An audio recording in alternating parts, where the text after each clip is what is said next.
ఏందని అడుగుతున్నారు. మీ కూటమి ప్రభుత్వం ఎందుకు కులాల మధ్య, మతాల మధ్య, సాంప్రదాయాల మధ్య గొడవలు పెట్టాలని చూస్తుందని అడుగుతున్నాను. నిన్న బుల్డోజర్లు వేసుకొని ఆ టెంపుల్ను పడగొట్టడానికి వెళ్ళినప్పుడు హైకోర్టులో అత్యవసర పిటిషన్ దాఖలు చేయడం జరిగింది. అత్యవసరమైన పిటిషన్లో ఆనరబుల్ హైకోర్టు వారు విన్నారు.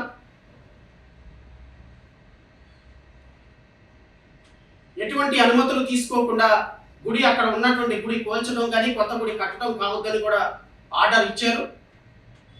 ఆ ఆర్డర్ను బేస్ చేసుకొని రేపొద్దున అధికారులు అక్కడ రఘురామకృష్ణరాజు కాదు నిర్ణయం తీసుకోవచ్చు. సెక్షన్ 202 ఆఫ్ మున్సిపాలిటీ యాక్ట్ 1965 ప్రకారం ఏదైనా మతపరమైన కట్టడం కట్టాలి అంటే ఆ మతపరమైనటువంటి కట్టడానికి అక్కడ ఉన్నటువంటి మున్సిపల్ కమిషనర్ లోకల్ ఇన్స్పెక్షన్ చేసిన తర్వాత మాత్రమే, లోకల్ ప్రజల అభిప్రాయాలు తీసుకున్న తర్వాత మాత్రమే, గ్రామ సభ నిర్వహించిన తర్వాత మాత్రమే అక్కడ ఏదైనా మతపరమైనటువంటి కట్టడాన్ని అనుమతించాలి. ఇది ప్రజాస్వామ్య దేశం రఘురామకృష్ణరాజు గారు.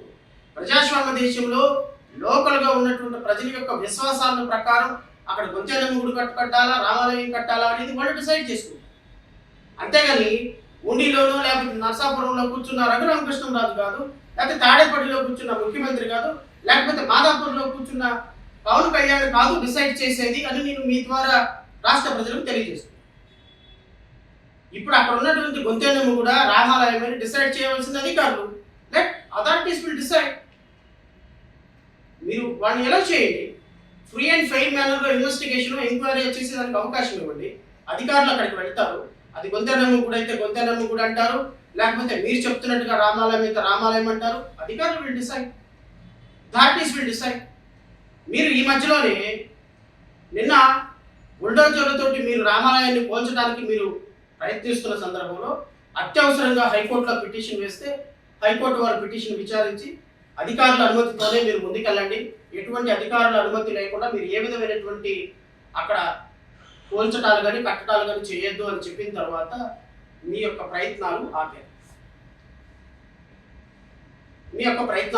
ప్రయత్నాలు ఆపి నిన్న ప్రెస్ మీట్ పెట్టి ఏమంటారు, మాకు చాలా ఫేవరబుల్గా ఆర్గ్యుమెంట్ చెప్పారు శ్రవణ్ కుమార్ అని. మంచిదే, మీరు ఎంత సర్కాస్టిక్గా పెట్టినా, ఎంత సర్కాస్టిక్గా మాట్లాడినా వాస్తవం వాస్తవమే.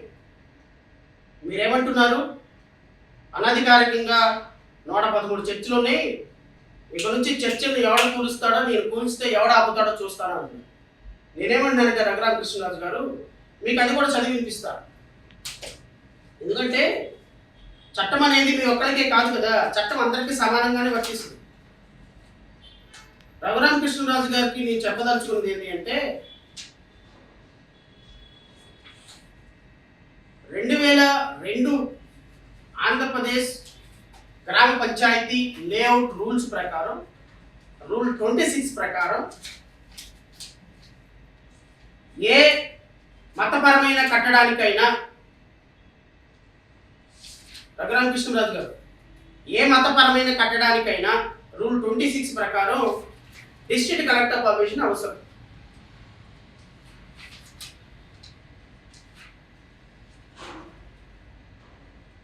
No site shall be used for the construction of a building intended for public worship or religious purposes without prior approval of the collector of the district, who may refuse such approval. In his opinion, the usage of the site for the purpose of construction of the building is likely to endanger public peace and order. After giving an opportunity to the applicant to show cause against such refusal.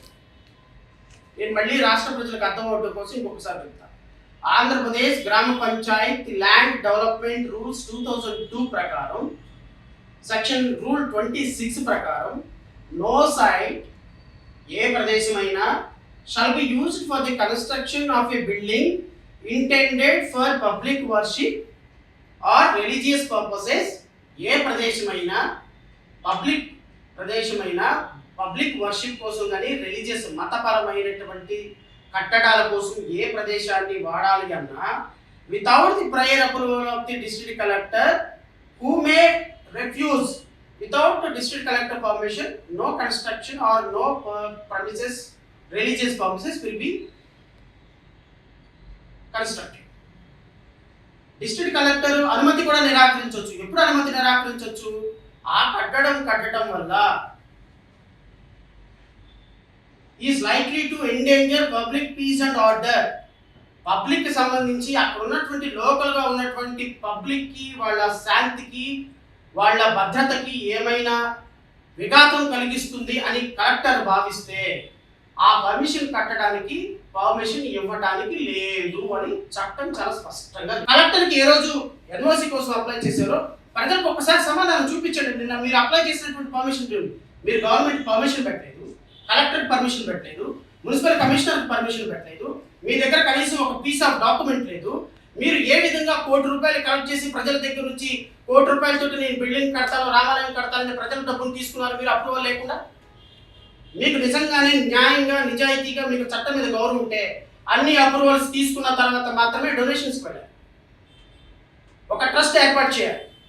ఒక trust ఏర్పాటు చేసేసి donation collect చేసేసి ఆ ₹1,00,00,000 మీరు ప్రజల దగ్గర నుంచి without building permission, without district collector permission లేకుండా వసూలు చేసినందుకు మీ మీద కేసు పెట్టడానికి లేదా? ప్రజల సొమ్ముని అనాథరైజ్డ్గా కలెక్ట్ చేసినట్టు